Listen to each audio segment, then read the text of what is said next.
दिनै बर' हारिनि मोनसे गोजोनथाव आरो जारिमिनारि सान मानोना जों थांनाय गोबां बोसोर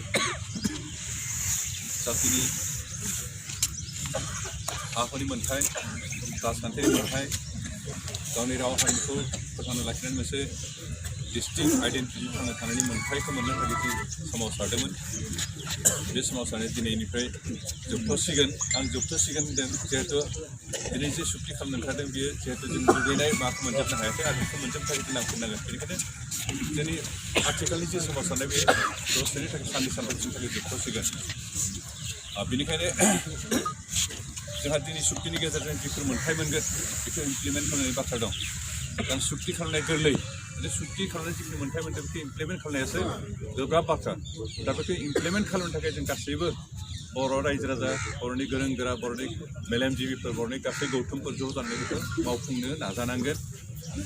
आरो दिनै सिमाखौ लानानै जोंनि एरिया गोलैला, जोंनि गामिफ्रा हाबलिया होननानै गोबां हाल्ला जादों।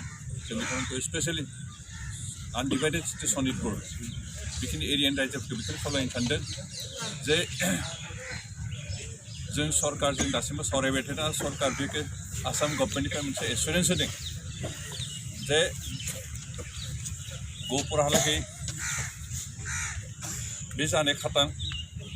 दिनै जों एग्रिमेन्टआव गहपुरहालागै जागोन होननानै स्पष्ट लिरनाय गैयाबाबो मोनसे कमिसन दागोन आरो बे कमिसना बे जों जिखिनि डिमान्ड खालामनाय बे एरियाखौ भिजिट खालामगोन। आरो बे भिजिट खालामनाय समाव जोंनि जिखिनि ओनसोलखौ जों दासान्दि क्लेम खालामदों जोंनि रायजोआव हाबनांगौ होननानै बैखिनि ओनसोलनि रायजो राजाफोरा मेम'रेन्डाम होनांगोन, दाबि दैखांनांगोन जिहेतु भिजिटिं खालामनो थांनाय जि कमिसन बिथांमोननि सिगाङाव।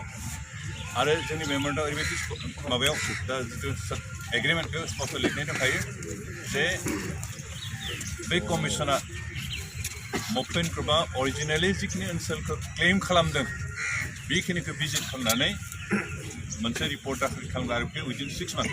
आरो बे कमिसनाव जोंनि एनडिएफबि एबसुनिफ्राय सोद्रोमा थागोन, आसाम सरकारनिफ्राय थागोन, सेन्ट्रेल गभर्नमेन्टनिफ्राय थागोन।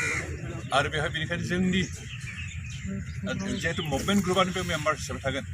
जों बबे बबे एरिया हाबनांगौ, बबे एरियाफोरखौ जों सोनांगौ, बेवहाय जोंनि बुंनायानो बांसिन रज'गोन। आरो बेनिखायनो बे सिमाखौ क्लियार खालामाखै, हारिखै होननानै गोनो गोथो जानायनि बाथ्रा गैया। जों रायजो राजा बिथांमोनखौ खावलायदों, दैदेनगिरिफोरखौ खावलायदों जे धैर्य सहकारे